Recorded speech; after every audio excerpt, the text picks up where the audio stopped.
सोने के कटोरिया में दूध भात गोदिया कन्हैया पूत है। सुधा घूमी घूमी कान्हा के खिया बेली चंदा के बोला बेली हो।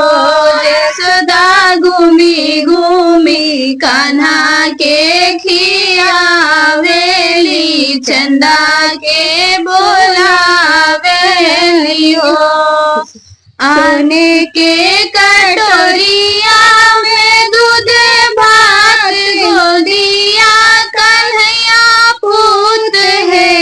यशोदा घूमी घूमी कान्हा के खियावेली चंदा के बोलावेली हो।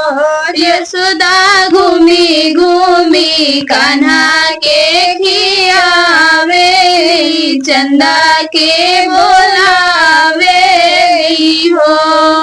अरे आवा चंदा मामा पारे आवा नदिया किनारे आवा हो। चंदा वना अंगना हमारे कन्हैया मोर खेलस हो।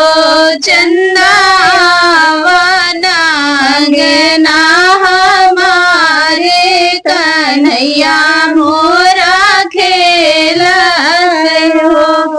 सोने के